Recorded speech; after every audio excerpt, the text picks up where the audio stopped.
Will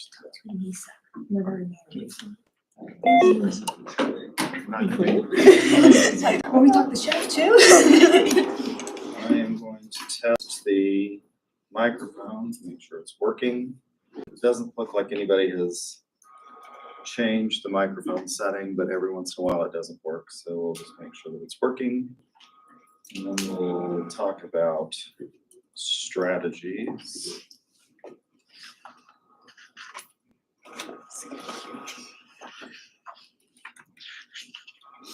Sounds like it's working. So that's good. All right. So just as sort of a recap of what we were talking about last time, let me make sure. We were talking about strategies, right? And so strategies begin with goals. And just to go back over that, we talked about what was a good goal, that it's specific, it's measurable, and it's obtainable, right? We came up with lots of things that we could talk about that were goals and how to make them better goals. And we talked about, you could have specific and maybe measurable goals that are not attainable. And I think I mentioned, as just sort of a recap of this, one of my goals when I was an undergraduate was, whether or not you could prove or disprove the existence of God. That is specific, it's measurable. If you prove or disprove the existence of God, you've obtained the goal, but it's probably not a realistic goal, right? Because there is no way that we know of from an absolutely objective scientific method of proving or disproving the existence of God. And then we talked about different types of organizations and how those different types of organizations are going to impact what kinds of goals we have, right? So just as sort of a recap, since we get this to move to the right slide, we have for-profit, non-for-profit, and governmental. So for-profit, the goal of most of those is to maximize a profit, right? The goal of a non-for-profit is to provide services, and how they do that is usually by raising donations, things like the Red Cross. We talked about the wildfires. And then governmental units also seek to engage in goal making, and they go about doing that through funding, through taxes generally, or fee for services. And I told you all that I'm Vice Mayor in Guthrie. That's a governmental unit, right? We don't charge for police protection, right? We get that through sales tax. That's how we fund it.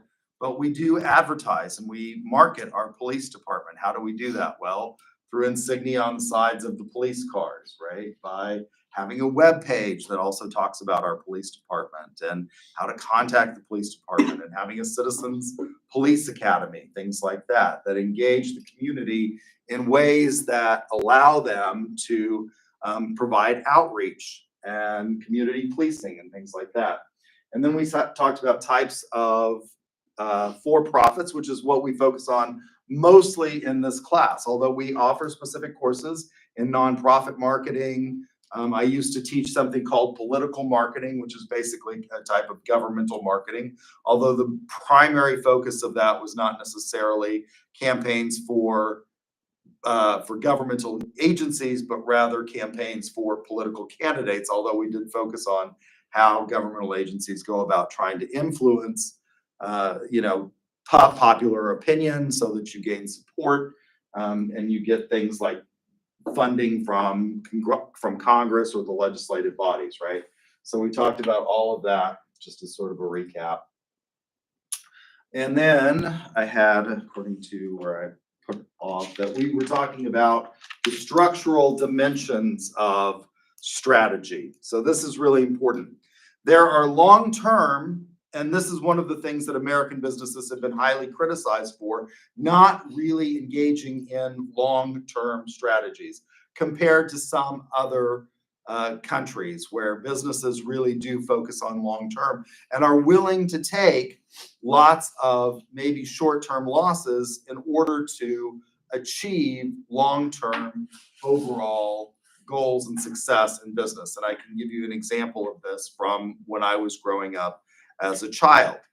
American businesses have a tendency to focus on quarter over quarter growth or sales. Why is that? Because American businesses are obsessed in many respects with stock prices. How many of you have stock? Just a couple of you? Anybody else has any, like, how many of you have a job? All right. In that job, do you have any 401k benefits? Do they offer a 401k? Do you participate in the 401k? You're shaking your head, yes. Do you participate in the 401k? No, why not? I don't have one. You what? My job does not offer that. Oh, okay, your job doesn't offer it. Who said that their job offered a 401k? Who raised their hand? Anybody? My job offers like health insurance. Okay, they offer health insurance, but no 401k. Where do you work? Target. Target, they have a 401k program that you can participate in, I'm sure, unless you're not, unless you don't meet their eligibility requirements in terms, are you a full-time employee or part-time? You're a full-time employee? I can guarantee you that Target has a 401k program. What is a 401k? That's a retirement account that allows you to invest in. Most companies or some companies will match that 401k. One of the reasons that I'm a college professor is I have something that none of you will have. Historically speaking, if you went back in time to when my grandparents were in the workforce, companies offered what was called a pension, which meant that if you worked for them, they put money into a pension plan that was a defined benefit plan, which meant that when you retired from that company, you got a set amount of money every month from the company as part of your retirement. Almost nobody has that anymore who still has defined retirement plans. State agencies, right? So UCO is a state agency, has a defined pension plan. It's called Teachers Retirement, which means that when I retire, I know how much I will make from the Oklahoma Teachers Retirement System every month. Most of you will have to save in order to retire. And the way you're going to save is through a vehicle called a 401k, which is, and there are other vehicles, IRAs, and then there are vehicles that some organizations offer that allow you to pay the taxes on it now in exchange for having tax-free income in the future. I mean, there are various ways that they do this, but I know that Target has a 401k, at least, which allows you to invest your money. And how are they going to do that? Well, you're going to invest it probably in stocks, right? And that's and most people, a lot of employees at your age don't participate in their company's 401k. Why? Because you need every dime of your income to, meet your bills at this point in life, right? But as you get older, you'll participate in 401k and you'll have these stocks, right? So most people will have some kind of stock that they will own, usually through their 401k. And that stock price is dependent upon the health of the business in many respects, right? It depends on whether or not the business is making a profit. I mean, in theory. And so American businesses have been accused of focusing on these stock prices and looking at the stock price quarter over quarter, which is largely dependent on the filings that the business has in their 10Ks and 10Qs with the SEC. And so when you focus on that, a lot of times you're looking at long-term, or you're looking at short-term dimensions of strategy because you're focused on how do you sell product now to increase your balance sheet, right? To make your balance sheet look better. Whereas companies in other countries like Japan, for example, in the 1970s, when I was a kid growing up, I was born in 1973, cars from Japan were viewed as kind of pieces of junk. That's not the case today. Like Hondas will go forever, and they're generally considered to be a very good product. How did they get to that place? Well, they sacrificed short-term sales in order to learn about how to improve their technology over, the course of decades in order to become sort of the quality products that they are today, or that they're seen as today. Hondas are enormously reliable cars. I have a Honda Element that when my mother got a new car, we didn't sell, we just kept as sort of a emergency car in case anybody needed it or in case our family came in from out of town. That car was bought new in 2005. That means it's a 20-year-old vehicle this year. It's got 500,000 miles on it and it's still running, right? That's not atypical of a Honda, but that's not the way they were viewed in the 1970s. And the way they got there was they sacrificed short-term performance in order to invest in long-term solutions to developing products that were really, really good. And so there are short-term strategies, right, that usually focus on things like the next quarter, and then we should also engage in long-term strategies. From a perspective of yourself, I oftentimes say, like this class is good at helping you think about marketing yourself, which is something that you're going to engage in for your entire life, whether you think about it or not. And it's better if you think about it. So when we talk about strategies, how should you all engage in both short-term and long-term strategies? What would, for example, the short-term strategy for you guys be for today? What kinds of short-term strategies would you have? Getting homework done today. Getting your homework done today. That's a short-term strategy so that you can pass this class, right? That's a short-term strategy. What's the ultimate long-term goal? Why do you want to get the homework done at all? Pass the class. Okay, pass the class, that's still kind of a short-term strategy, maybe a mid-range strategy. Ultimately, the goal is to get a degree, right? That's a longer-term goal. For most of you, that goal may be short-term because some of you are probably juniors or seniors, which means that you're at the end of your baccalaureate career here. So, and why do you want the degree? Ultimately, why is it that you want the degree? What's the long-term goal? To get a job, right? The long term is to get a job, and not just to get a job, but to get a job that will allow you to have the lifestyle that you would like to become accustomed to, right? That's the reason that you're here at 9:30 on a Monday morning when you would rather be in bed, getting coffee at Starbucks, hanging out with your friends, doing whatever else it is that you would rather be doing. The long-term goal is to get to get a job that leads to a career, right? So we can think of jobs in terms of sort of three levels. In Habits of the Heart, the authors Buell et al. Talk about three sort of levels of work that we do. There's at the lowest level is a job. A job is something that we do and it's just transactional, right? That's not what most of you want. What do I mean by it's just transactional? Well, most of your identity, if all you have is a job, is not tied up in the activity that you perform for the money that you receive. You said you work at Target. Do you want to continue to work at Target after you graduate? Probably not. Probably not. Why not? It's not a career. I just work and I get paid. Okay, you said it's not a career. You just work and you get paid. Now, there are people who make Target a career. Managers at Target, I'm guessing, I don't know, but I know managers at Walmart. Walmart has changed. It used to be in the good old days when Walmart was, sort of a younger company than it is today.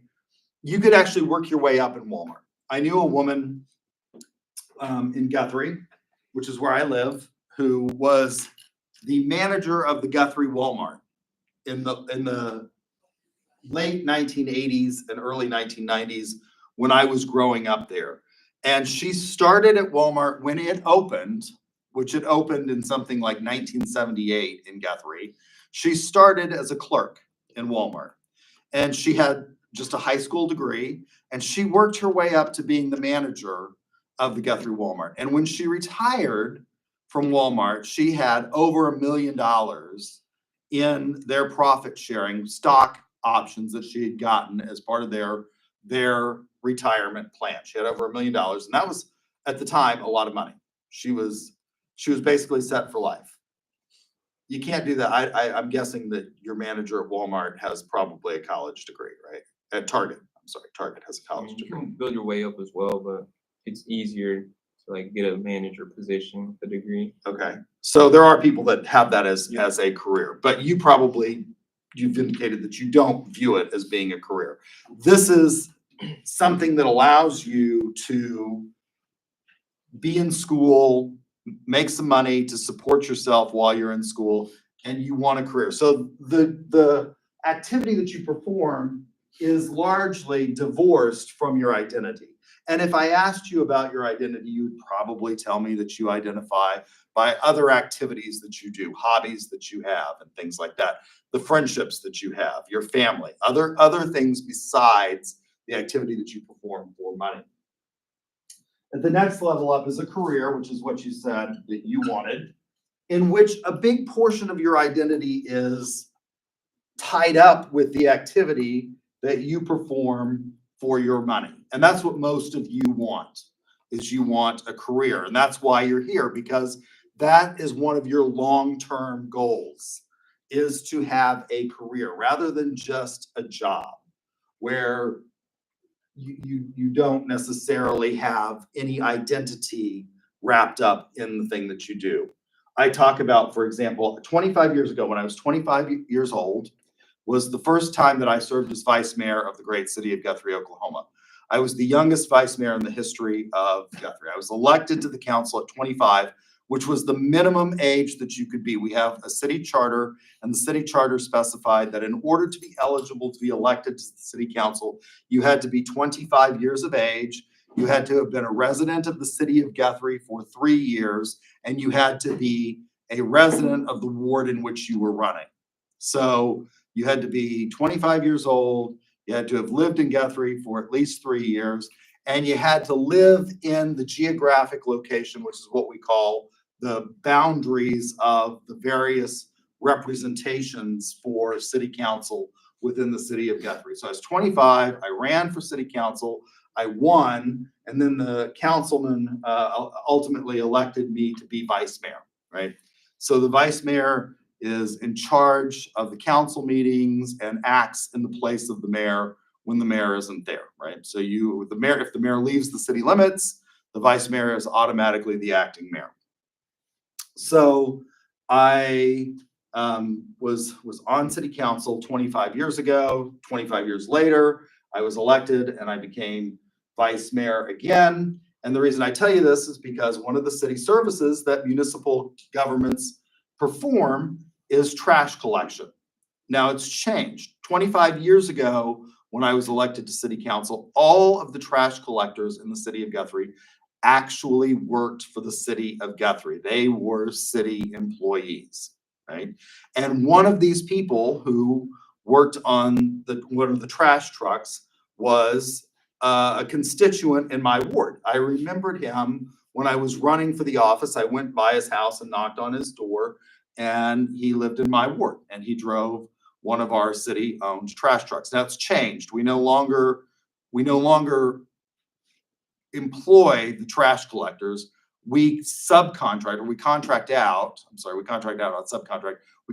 out trash collection to Waste Connections, which is a private company that does the trash collection for the city of Guthrie. And why do we do that? Well, one of the reasons we did it is because it's cheaper to do it that way than to have your own employees and provide your own equipment, right? Trash trucks cost money, they break down. If we owned them, we had to repair them. Whereas if we contracted out to Waste Connections, we don't have all of that maintenance cost, right? They have to take care of the trucks, they have to employ the people, and it sheds a whole lot of employees off of our payroll, who were expensive because governmental entities provide lots of benefits, like pension plans, right, for employees. And so one way of getting rid of that cost is to outsource those employees, which is what the city of Guthrie has chosen to do with their trash collection. Now, the reason I tell you this story is that when I talked to this guy, and he was a constituent in my ward, and I ran several times, and I would talk to him. He didn't identify his, like personality and everything was completely devoid of the job that he did. He worked for the city of Guthrie, and he drove a trash truck. But if you asked him, like, who are you? He was passionate about fishing. And so he would, talk about fishing and his family and his grandkids and things like that. He didn't mention his job with the city of Guthrie if you talked to him about who he was. In a career, you're more likely to say, I am a college professor.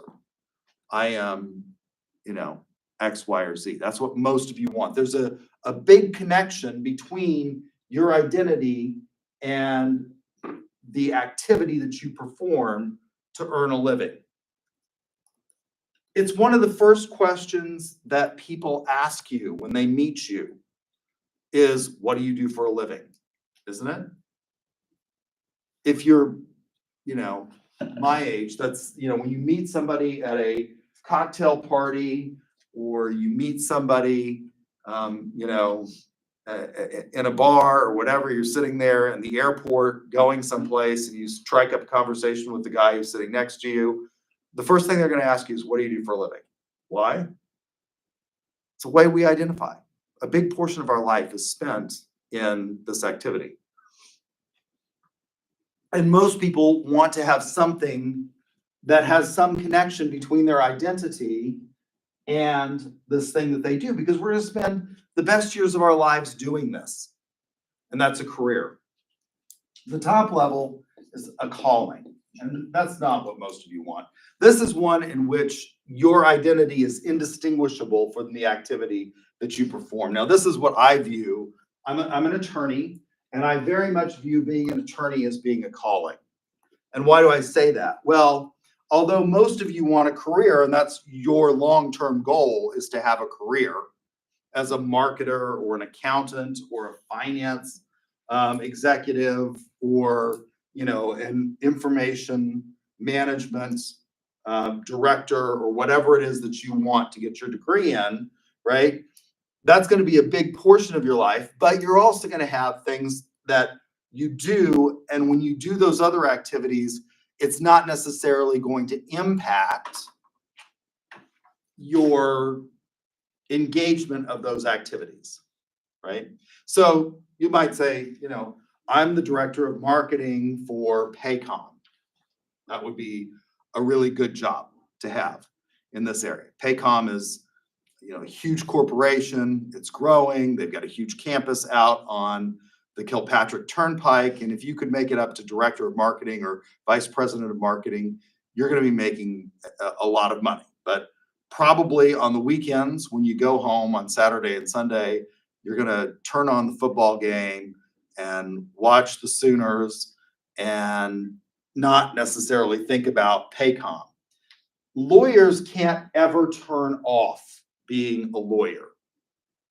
You are subject to the rules of professional responsibility 365 days a year, 24 hours a day. And there are things that govern my behavior that I can't do because I'm an attorney that you could. If I engage in unethical behavior, you can file a bar complaint against me. And so I view being a lawyer as being a calling, because it is my identity, and the activity that I perform is indistinguishable in many respects from my identity, because everything I do is governed by the rules of professional responsibility. But most of you want a career. So this is your goal, is to get a career rather than just have a job, rather than, and I'm not diminishing working at Target, but rather than working at Target, you want something else that is a professional sort of kind of activity. So that's a long-term goal, right?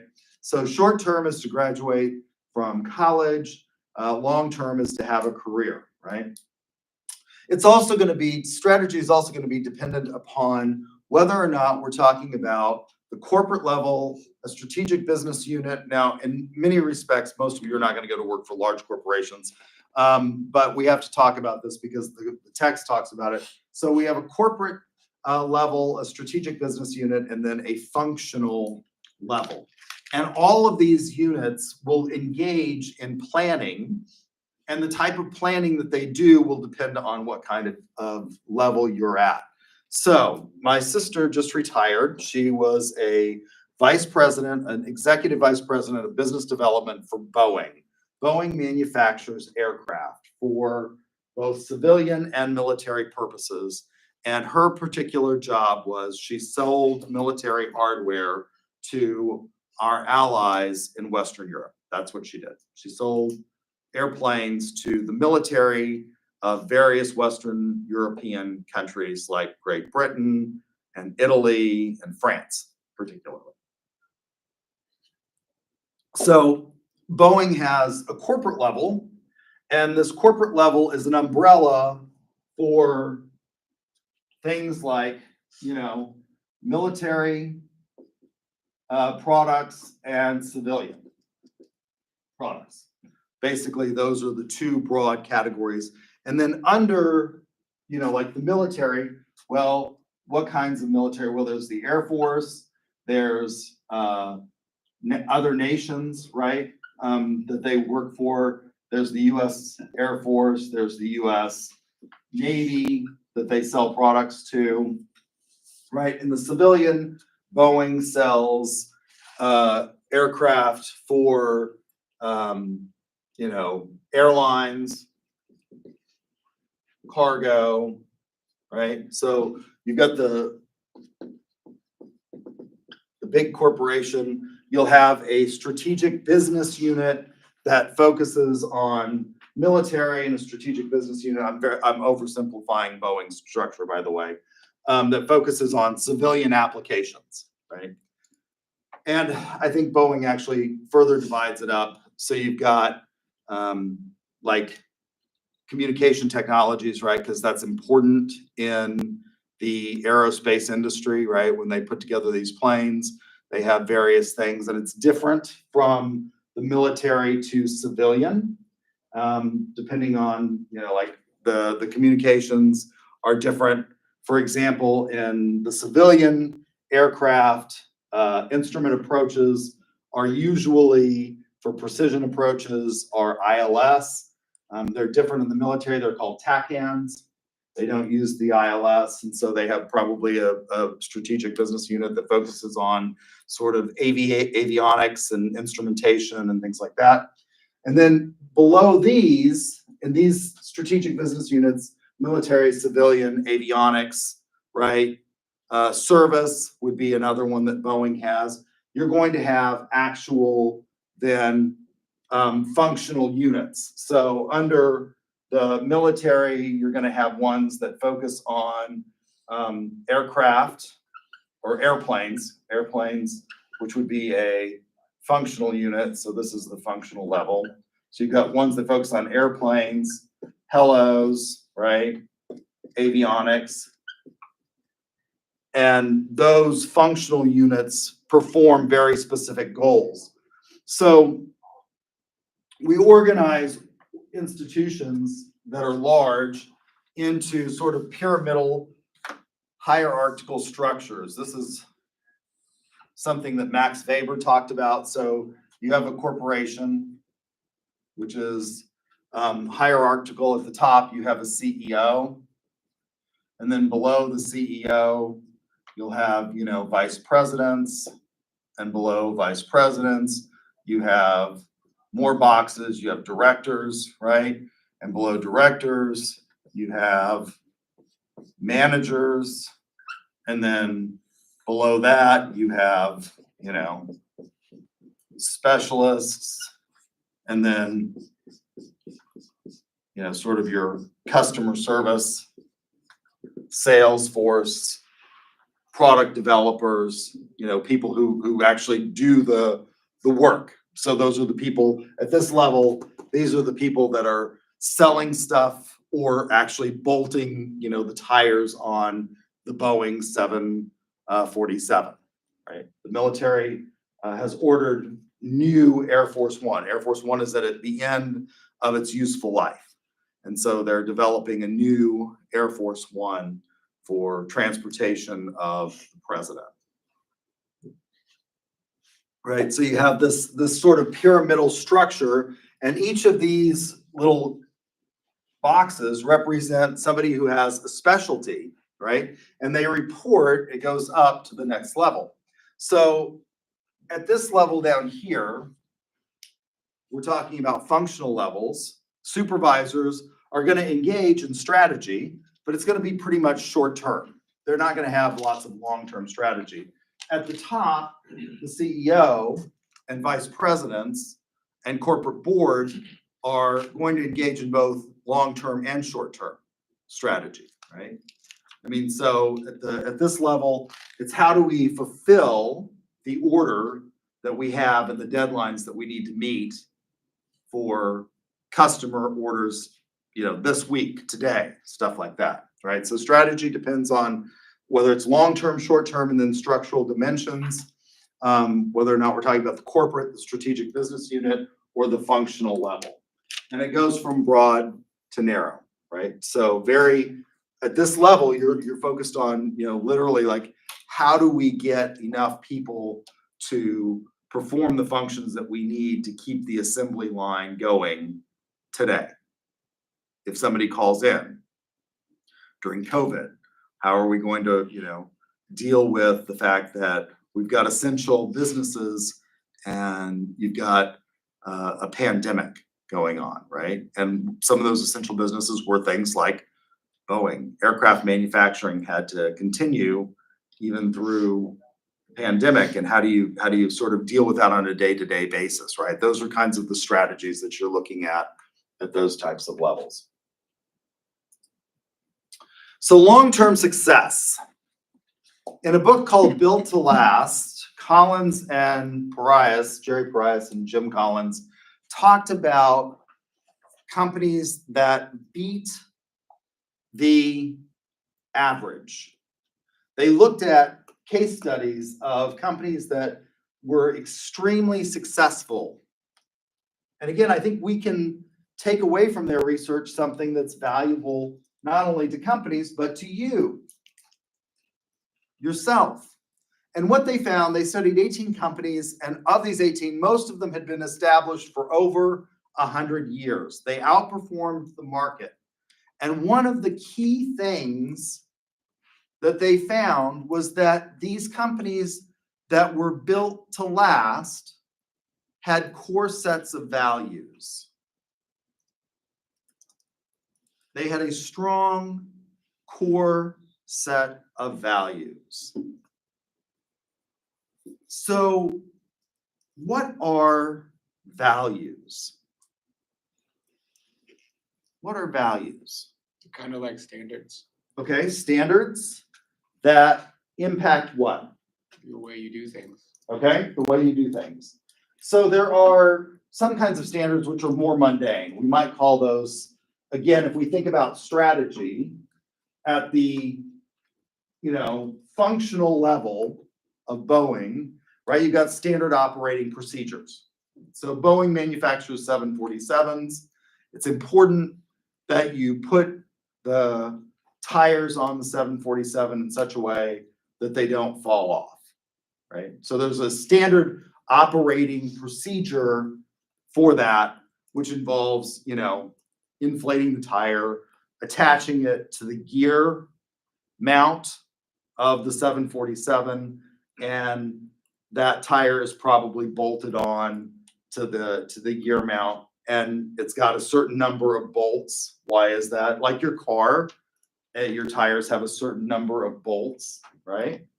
I don't know, they're lug nuts, and it's not one or two. Why is that? Why don't you have just one or two lug nuts on the car? Probably have a standard of heating a certain amount, somebody figured out. Yeah, you need to have more than one or two, because if you have one or two, the wheel is gonna go flying off, right? I mean, if you look at, buckboard wagons, right? They had this wheel with spokes on it, and it was attached at a single point, and if that point failed, the wheel fell off, right? So in the buckboard wagon, we learned that like maybe it's better to have multiple connection points. I don't know how many lug nuts my car has. It's probably something like 7 or 8 or 9, right? There's all these parts to the tire assembly.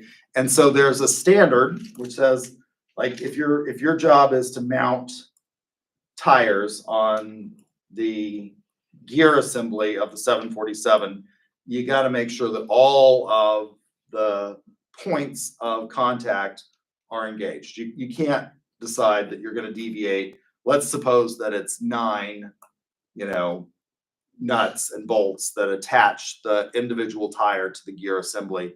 You can't decide as the employee, 7's good enough. Probably is, right? There's a whole lot of redundancy in aircraft, but your job is not to decide that 7 is good enough. Is that a value? Or is that just, I mean, is that procedure, is that standard operating procedure? We got to attach it at 9 places to the gear assembly. Is that a value? I mean, it's a procedure, right? It's a standard, but is it a value? I think it's a value to the operation because it's created a standard for them to do Okay. for the business, So you think that's a value? for the operation. I think it's a standard. I'm not sure it's a value. It may be predicated on a value. And what's the value? What's the larger value that like don't just attach it with 6 contact points. So more of a standard for their operation, what they're doing. Say like some type of intrinsic value, something like being passionate about something or. Okay, so intrinsic value. What's maybe the intrinsic value of why we attach it? If we say there's 9 contact points and you need to fulfill all 9 contact points, what's the overarching value that we have? What's Boeing been accused of recently? How many of you watch the news and know what's going on with Boeing? They've had an enormous amount of bad publicity in the last year or so, maybe 2 years, regarding their commercial airline products and certain failures that have happened in recent history with regard to that product. Anybody remember like the side of the jet that just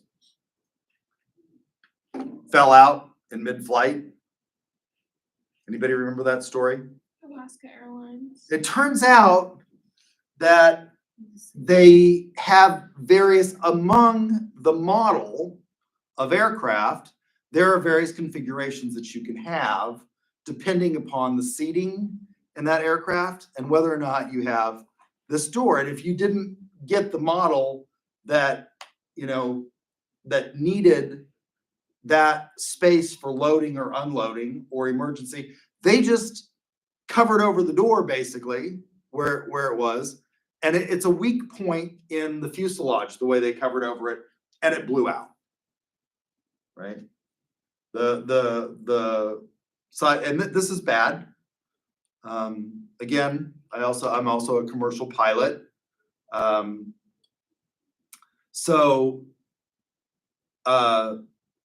This is not good, right? If you lose cabin pressure and the door or the space in the aircraft blows out, what could happen? And if you're up at 23,000 feet, you lose cabin pressure.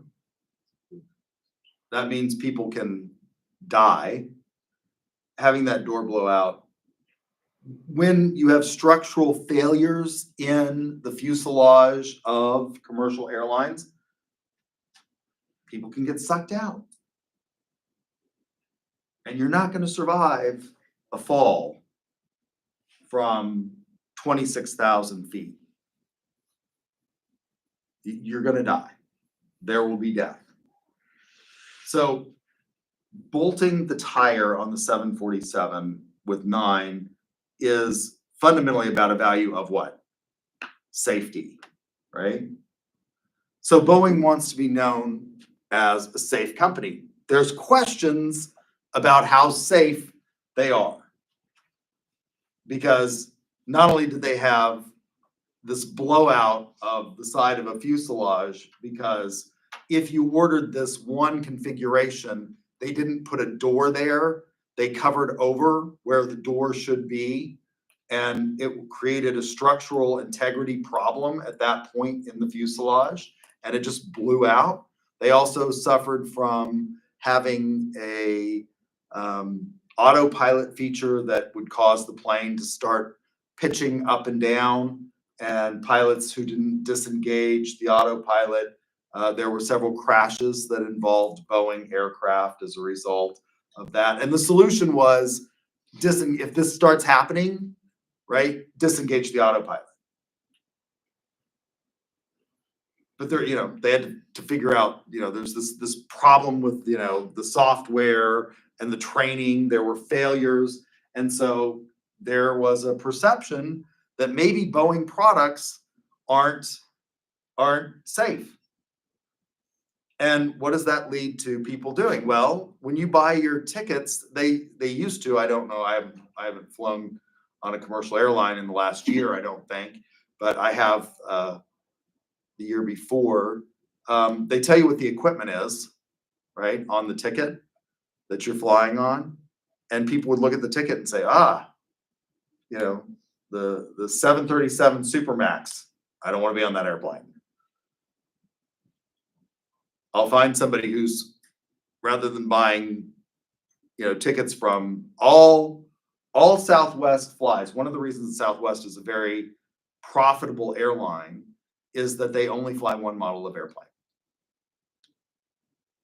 They only fly one, and what does that mean for Southwest? If you only have one model of airplane.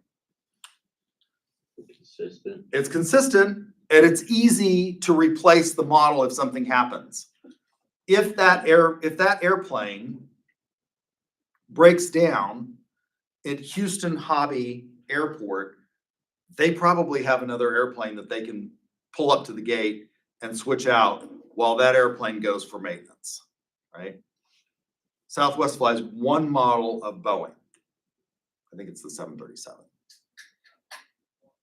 The disadvantage to that model, now the advantage to that model is that it means that your A&P and your IAs, that's power, avionics and instrumentation, or IAs, and A&Ps are power plant and aircraft, right? So they're the ones who do like structural repairs and things like that, engine repairs on the aircraft. If you only fly one model of airplane, your A&Ps and IAs are very familiar with that airplane. They're not having to switch and think about and go look at the manual every single time they have to do something, because they're intimately familiar with that airplane.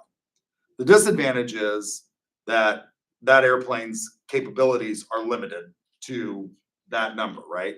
So Southwest doesn't have 747s.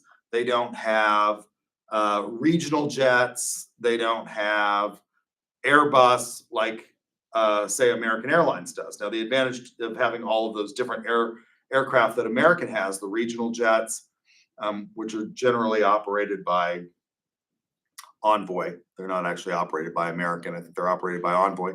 Is that they can tailor the jet to the number of passengers that they need. You don't need a 737 to fly from Oklahoma City to Dallas Fort Worth. They can operate a regional jet. Whereas Southwest, if that plane's not full, they're still flying the same plane, right? American Airlines can look at it and say, like, on average, this flight between Oklahoma City and Dallas Fort Worth, only has this many passengers at this time period, and so they can tailor it to that specific thing.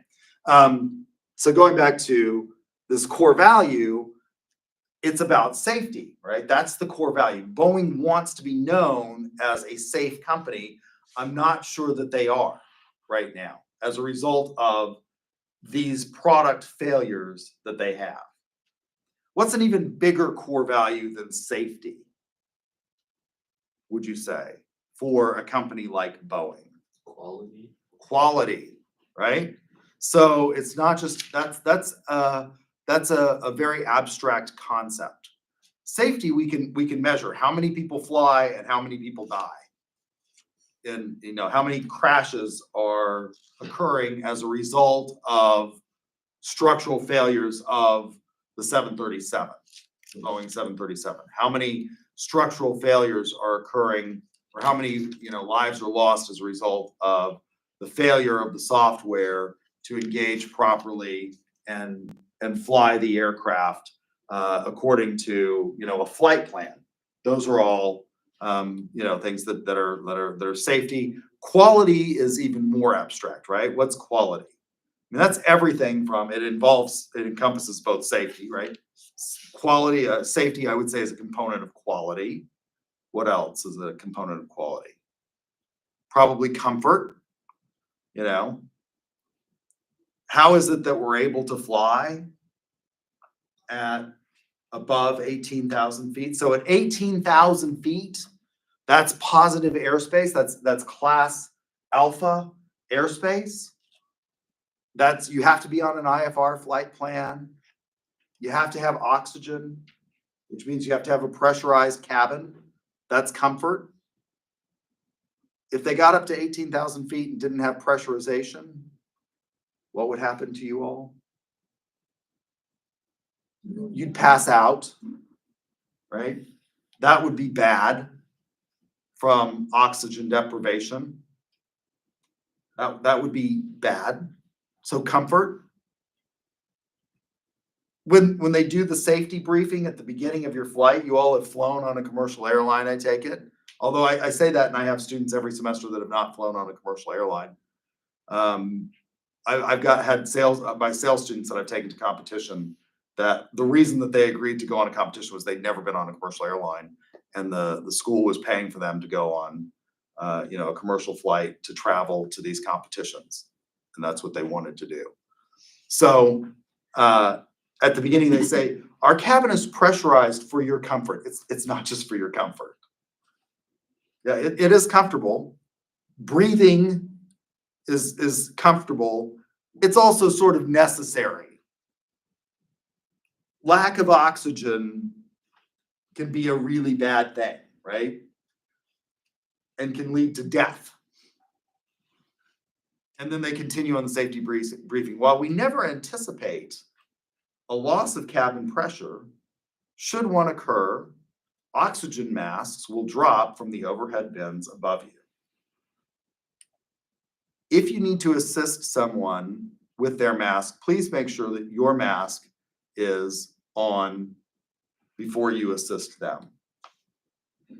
Anybody seen a movie called Four Christmases?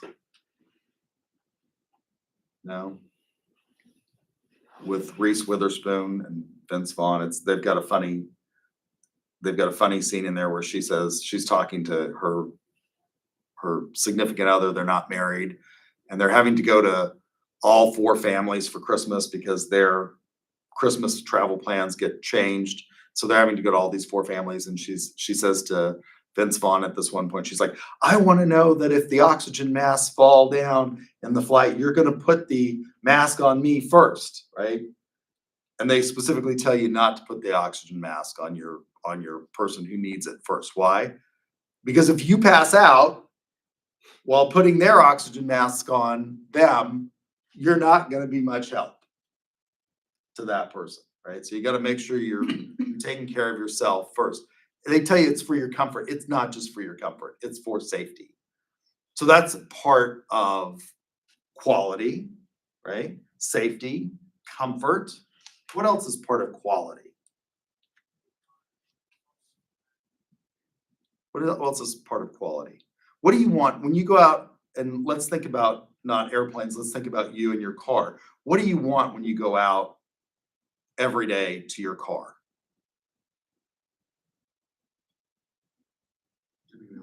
You want it to be reliable. Yeah. One of the reasons that auto manufacturers in the 1980s in America got a bad rap was because, and the Japanese overtook us in the automobile quality area, was because American automobiles in the 1980s were less than reliable in many instances. There were lots of failures. You'd go out and the car wouldn't start. Well, if you got to get to work, that's a big issue, isn't it? So you want reliability, comfort, reliability, durability. So these are larger values. So we want to provide good customer service. We want to provide products that have, reliable, consistent, beneficial results, right? Those are all, so we want to be a company that provides good, reliable products and services and things like that. So these successful companies had these core sets of values. Now, these are enduring principles as opposed to just the standard operating procedures. The interesting thing about these core values, they didn't have to be good. What we would consider good values. What is the difference between a good value and a bad value? We talk about this. Your parents talked about this when you were little kids. They'd say, that's not good values to you, probably. And what did they mean by that? What's not, as an individual, as a child, what's a bad value that you want to break your child of? If any of you have kids in here? One person has a child. How old's your child? I help take care of 3 younger siblings, 2, 4, and 7. Okay, so you don't have a kid of your own. No. Okay, but you take care of siblings. What are you trying to get the 4-year-old to do? What's a good value? Being truthful. Being truthful. Okay, that's a good value. The opposite of being truthful is what? Lying. Lying. That's a bad value, right? If the kid lies to you, and is a consistent liar, that's a bad value, right? So you want to break them of those bad values. Turns out that successful companies don't have to have good values. They just have to stick to the values that they have. And they highlight this by comparing and contrasting Philip Morris to something like Johnson & Johnson. Philip Morris manufactures cigarettes. That's what they manufacture. That's their primary product. And the CEO of Philip Morris was described as being absolutely ruthless and cold-blooded. He was quoted as saying, "I see nothing morally wrong with selling people products that they don't need." Cigarettes are not just a product that you don't need, right? There are lots of products that we don't need that are not necessarily, I have figured out a way of using these stupid ducks. When my mother was going through cancer treatment, we would go to the mall. My friend and I would go to the mall. We'd take her to the treatment, and we would go to the mall and we would walk to get exercise, particularly when it was cold. And they had this machine that we passed by it every day. And after several months of doing this, passing by this machine, the machine advertises everyone's a winner. And it's a duck machine. This was at Penn Square Mall. You put in $1 and you're guaranteed to get a duck. It's one of these machines that has a claw on it, and you put the claw over and then you release the claw and it goes down. And most of the machines that are like this, if you play them at things like the Main Event has some of these machines, right, that have got various prizes that you can win in the machine. You're not guaranteed to win, but you could play this stupid machine until you won. So we were playing this machine, twice a week as something, because it was such a reassuring thing. When you got a duck and it dropped it in the thing, the machine would say, "You're a winner." And isn't that nice to be told you're a winner? It was emotionally satisfying, right? So we're playing this machine, we're winning these ducks, and I'm like thinking, what in the world am I gonna do with all these stupid ducks? You know, at some point, it was like, the challenge became not that we were gonna get a duck. The challenge would be like, you had to identify the duck. So you'd put your dollar in the machine and we would play this stupid game because we were bored. The challenge became to get the duck that you identified that you were gonna get. Right?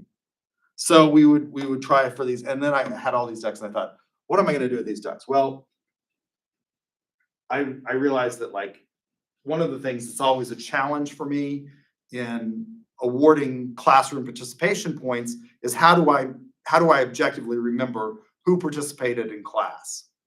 Well, if I give you a duck, you have to come up at the end of class and I give you your points, right? So we were getting all these ducks, right? Like this is a product nobody needs. I've come up with a solution for using these ducks in a useful way, but this is not a product that I needed. There are other ways I could have come up with, participation points. I could have said, like if you talk in class, come up and see me and I'll give you the points, right? I tried that for a lot of years. I came up with the duck hunt after getting all these ducks because I would say like you have to have a certain number of participation points, particularly in my marketing ethics class. If you talked in class today, come up and see me. And because students at the end of class are just dying to get out, and go do something else, they would forget to come up and see me, right? And they wouldn't get their points for the day. But if I give you a duck, you got to give me the duck back, right?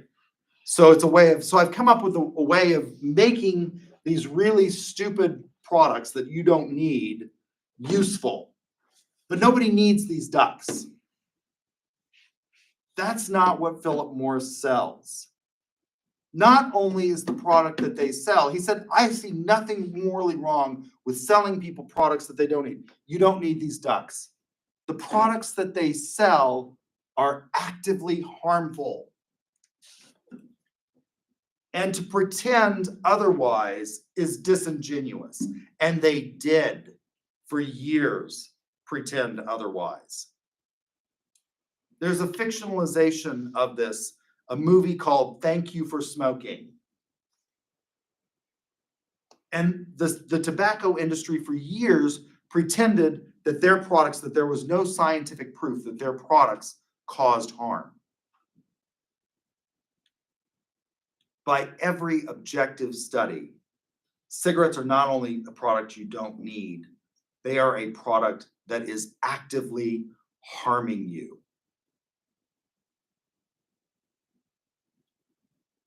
It not only causes lung cancer, it causes emphysema, COPD. You're more likely to have prostate cancer if you're a man. You're more likely to have breast cancer if you're a woman and smoke. I mean, there's all of these negative health effects, right? And Philip Morris was described as being absolutely, they were committed to this core value of we have every right to sell cigarettes. And there's nothing wrong with the products. There's nothing morally questionable about the products that we sell. So you don't have to have good values. You just have to have values. That's the important part. Another part of this, in terms of long-term success, was that Collins and Price found that along with these core values, they had good mission statements. Again, these mission statements can be value-laden, but one of the things that was important was to ask ourselves, what is it we do? And in order to sustain success, you have to avoid what your text calls marketing myopia. This was a seminal work by an academic named Theodore Levitt, who talks about marketing myopia. If you went back to the beginning of the 20th century, some of the largest companies in the United States were railroad companies. And railroads are still enormously important, but they were the major industrial corporations of that era. The robber barons, the most wealthy individuals in this country, were railroad magnates. If you come to the 21st century, That's no longer true. Those companies' success, and many of them failed. Why? Because they were myopic in their view. They were focused on being really exceptional railroad companies. The problem is that as society changed, transportation changed. They were so focused on being a railroad company that they lost sight of the bigger picture, which is what? What is it that you're fundamentally involved in? If you're well, you're fundamentally involved in transportation. And how do we engage in transportation? This is a huge portion of marketing. The earliest marketing studies were logistics studies. They focused on the place part of marketing, right? How do you get products from consumer or from producer to consumer in the most efficient way? Well, when the country was growing and we were expanding westward, railroads were enormously important.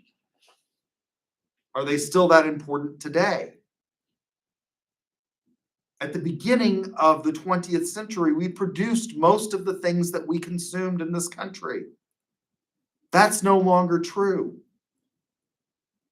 Who produces most of the stuff that we consume in this country now? The things like the shirts that you're wearing, the shoes that you've got on, the iPhone that you use. Are these produced in the United States? No, they're not. Where are they produced? China, right? Can you get this product from China on a railroad? No. So these railroad companies were focused on being really great railroad companies, and transportation changed. There's a woman named Rose George who does what's kind of a traditional, she's not a marketer. She writes this book, she does this kind of traditional marketing study. She gets on a container ship and sees where it goes. And she starts out by asking this question of people: how much of the things that you use every day arrive on a ship? And she's from Great Britain. She's asked this question in the United Kingdom. And it's fascinating that most of the people in the United Kingdom, what is the United Kingdom? It's an island nation. It's a tiny island. You would think that they would think that like most stuff comes on a ship. And they're like, oh, not much. Maybe 10 or 15%. Want to know what the percentage of stuff that comes on a ship is? 90% of everything. 90% of everything is transported using water.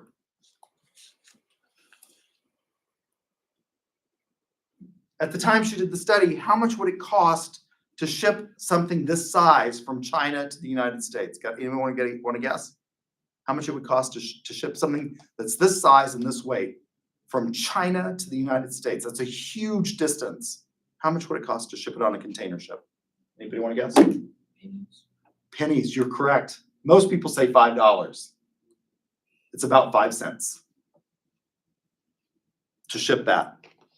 Now, Apple does not use container ships to ship their product. Apple uses aircraft. Why? It's faster, right? There are lots of products that time is of the essence in shipping. We're coming up on the largest rose buying day of the year in the United States. What is that? Valentine's Day. February 14th, right? You're going to buy your insignificant other a rose. Do we produce a lot of roses this time of year in the United States? No, we don't. But we consume a lot of roses this time of year in the United States on February 14th. Where do they come from? South America. How do you get them here? Airplane, right? Because they'll die. if they're cut and shipped on a container ship, right? So these railroad companies were really good at being railroad companies, and they lost sight of the fact that transportation now and the movement of goods in the global marketplace is intermodal. Rail is still a part of that. Once it gets to a port, how is it shipped out? Well, it's intermodal. It's rail, it's truck, right? There are other ways that it is shipped out, but it's not just about being a really good railroad company. It's about being a transportation company. So you've got to avoid marketing myopia. How do we apply this to you all and make it useful to you? Well, as you think about your career, think about, you don't just want to be a really good X. You want to look at the broader industry that you're in. And think about whether or not that industry is one that is growing or one that is shrinking. The way we purchase goods and buy things now is radically different. When I was a kid in the 1990s, one of the ways, my family had this business in Guthrie. We bought lots of goods. So we have a restaurant in our bed and breakfast. We buy lots of goods from suppliers that supply food. You know how in the 1990s and early 2000s, we bought those goods? We bought them from two sources primarily, Sam's and US Foods. You know how we ordered those goods? We faxed them. We filled out an order form and faxed it to Sam's and US Foods. And US Foods would then deliver, and Sam's, we would go pick it up. You all don't even know how to use a fax machine, do you? You've never even seen a fax machine. Why the hell would you fax it? Right? So if you're a really good fax salesman, you're probably going to go broke. What's the bigger industry that you need to think? Communications, right? And where is communications moving? It's no longer even just, it went from faxing to we would then order online on a computer. We now no longer order off of a desk, so we went to ordering off a desktop. Now, how do I place orders for stuff that we need? Mostly on my phone, right? It's mostly on this device now. So you have to think about, where you are and what the industry is, the bigger picture. So growth strategies for success. You have to engage in a diversification analysis of your products. Very few companies just produce and service one thing. There are some, but most of them produce, Boeing, again, going back to my sister's company, you think about Boeing, they produce a lot of stuff. It's all in aviation and transportation. The bigger industry is transportation. Boeing largely focuses solely on aviation, right? Because aviation is enormously important. It's an industry that's going to continue to grow. When I talk to people, so I'm chairman of the Guthrie Edmond Regional Airport, right? I hold that position by virtue of being on the city council. So the airport is a joint venture between the cities of Edmond and Guthrie. And when I talk to young people about aviation, because I talk a lot about aviation as a pilot to people.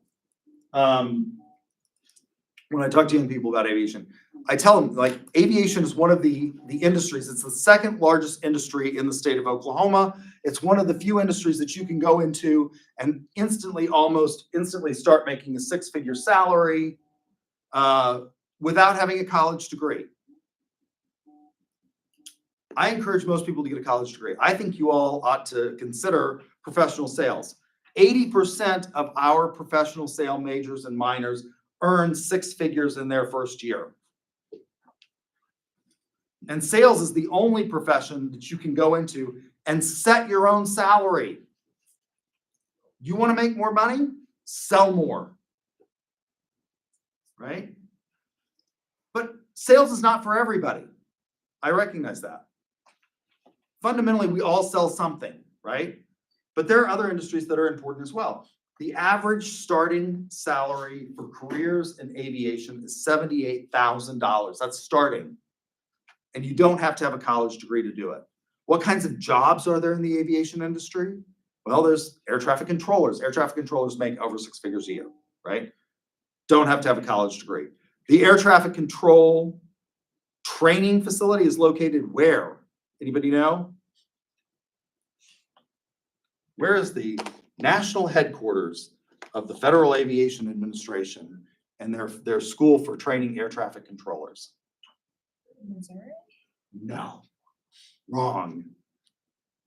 Oklahoma City. Oklahoma City. Will Rogers World Airport. That's where the air traffic control school is.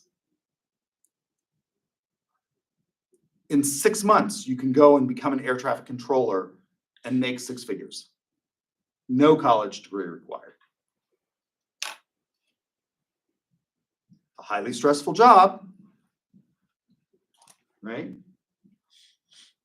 Because you get it wrong, you can kill a lot of people. It's important, right?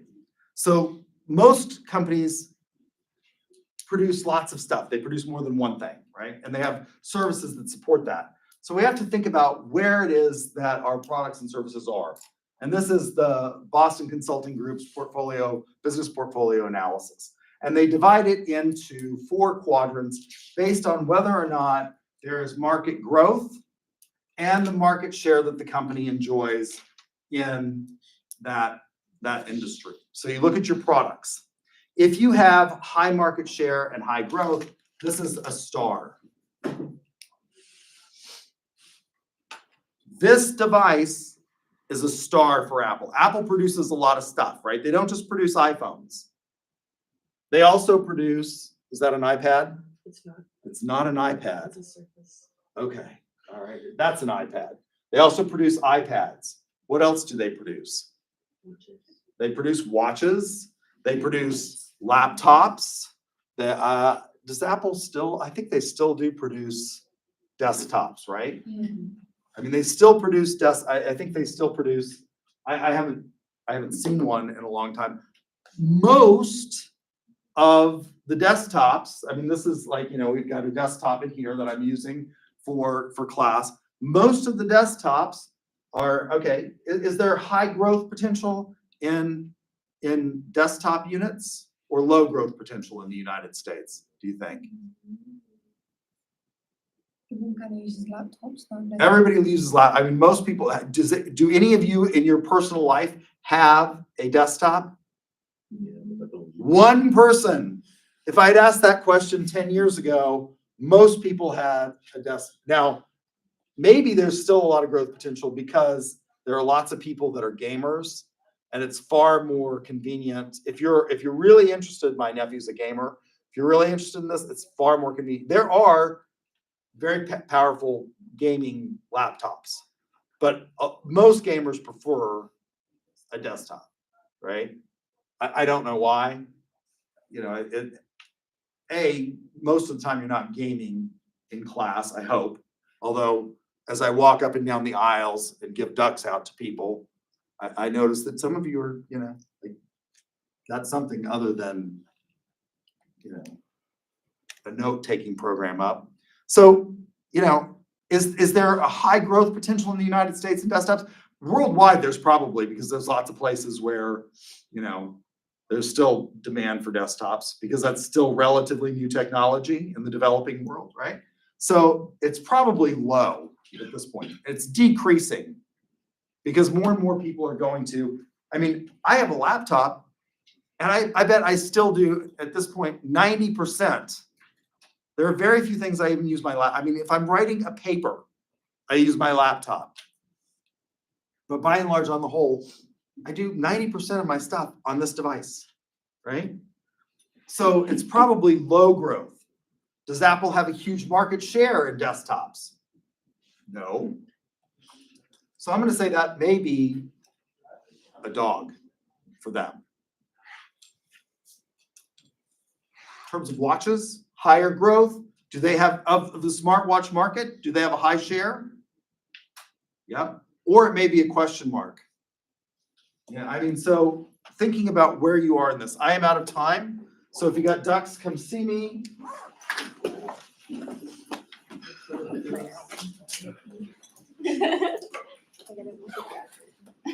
Stop, let me stop the screen.